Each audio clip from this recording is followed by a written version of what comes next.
Loved Big Bird my entire life, like all of us. Loved Big Bird. He always used to make me happy in the morning. Yeah. I liked Bozo. Bozo the Clown was good? Bozo the Clown. I liked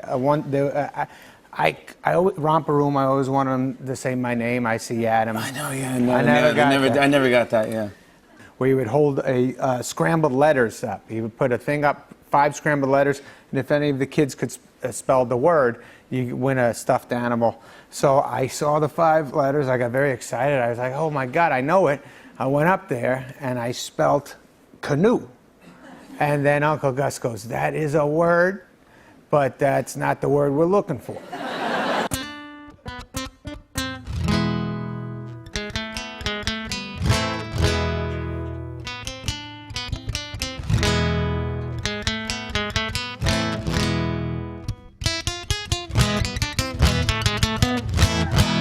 Me engancha tanto porque, aparte de cómo está contada, que es todo muy frenético, ¿no? Es todo pum, pum, pum, pum, pum, que tiene un montón de tramas. Aparte de la principal, tiene un montón de tramas alrededor que te dejan con ganas de más. Y la serie te lleva de una trama un poquito y ahora voy a otra y ahora voy a otra y así. Y yo creo que eso hace que, ¿no? Que estés muy enganchado. Sí. Llega, a ver si llega. Necesito hablar inglés. Por favor.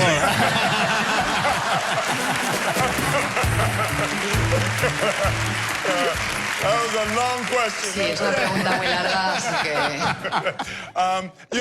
La verdad es que a veces sí que sufro cuando tengo que dejar que Jaden salga por la noche, porque bueno, yo sé que él es famoso y que la gente le reconoce, y cuando sale al mundo, pues la gente, bueno, es casi como si pudiese convertirse en un objetivo, ¿no?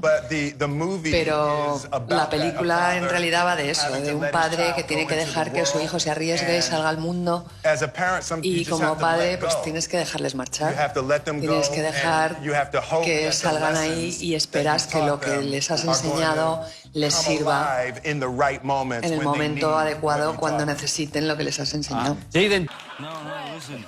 My gerbils are clean. Is this the move to Manchester? Yes. It's possible, I guess. Okay. I mean, yeah, no, I've never been. Okay. So But I'll take a house there. I mean, why not? do it. Yeah. Yes. Apparently, I already live in Bath as well. Oh, really? Yeah, I was seen buying spatulas and stuff. Good. That's a very good. His father time, basically, and it was we've known each other for a good long while, and I've always admired him, you know, back since Ali G, and so. Why is that funny? Hey, we've got. No, and I had no idea if I could or not, and I still don't. But I mean, this, you know, Adam McKay, who I admire greatly and who's one of the funniest humans alive. We had a meeting and we were sitting there talking, and he said, how would you like to do a feature film in 4 days? And I went, I like that idea. And I would say that tonight's award is pretty meaningful because it's connected to so many meaningful events, and part of my history, a big part of my history, is intertwined with being an advocate for change. So it meant a lot to me because it's not superficial, and yeah, because I have a lot of memories that, you know, over the last over 30 years, and fighting for change and being in the trenches. You know, I lived through a lot of painful moments and lost a lot of friends, and you know, I kind of said it in the speech. It was not an easy journey, and when you look back and remember those things, and also remember the people that you love, that you lost, and you know, wish they were there with you, that sort of thing. Yeah. I feel rejuvenated, kind of, because after working on it so long, it's so much work. A lot of people, they're used to just seeing the outcome of work. They never see the side of the work you go through to produce the outcome. And I feel, you know, rejuvenated and happy. It's a jubilation, really, is what it is. It's like a celebration. It's like, we're done. I don't remember. I totally don't remember. I don't even count the hours or anything. Every song is different. Sometimes it happens quickly, sometimes it happens slowly. No one can quite say what the creative process is, because I have nothing to do with it almost, because it's created in space. It's God's work, not mine. Well, it is quite different from anything I've ever recorded or I've ever written. It's a bold statement to say, but I mean it in all goodwill, you know, so don't take it too seriously. It's a good modesty, of course. Yeah, I'm saying, it's like a way of saying you're cool, you're all right, you're tough. I'm not saying I'm like criminally bad. Of course, that's how people would take it. It's a bold statement to make. You were from Los Angeles. It was the craziest trip, because our these two flights had been mixed up and they hadn't been flying out. And I was in the lounge, and we had found other transportation to get to, New York. And I overheard this young girl, and she was talking about how she was going to miss her graduation. Oh, really? So I went up to her and I was like, "Do you want to travel with me?" And she was like, "Sure." I was like, "Okay, come with me."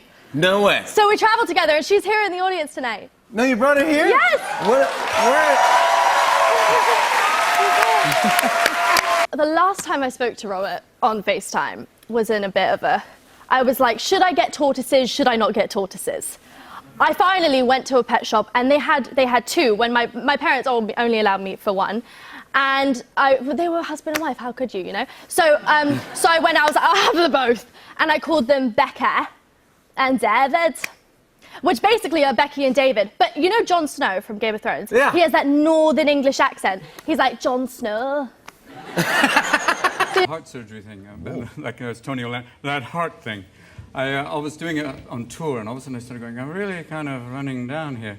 And I went in for a stress test on the treadmill. I was on for 1 minute, and they went, okay, great, that was really good. I think we're gonna have to do an angiogram, which is where they put a camera, they go to your heart, but they start by going through your groin. Oh, yeah, and who knew that the way to a man's heart was through a mechanical valve, which would be great, like an apple eye heart, that'd be lovely. And I went with a bovine valve, which is a cow valve, which is wonderful, because now I can crap standing up. I can't eat meat now, because if I eat meat, it's like, even my heart goes, you're one of us. Don't. Why? But it is that weird thing, I mean, that you do appreciate little things like breathing. Yeah. You know?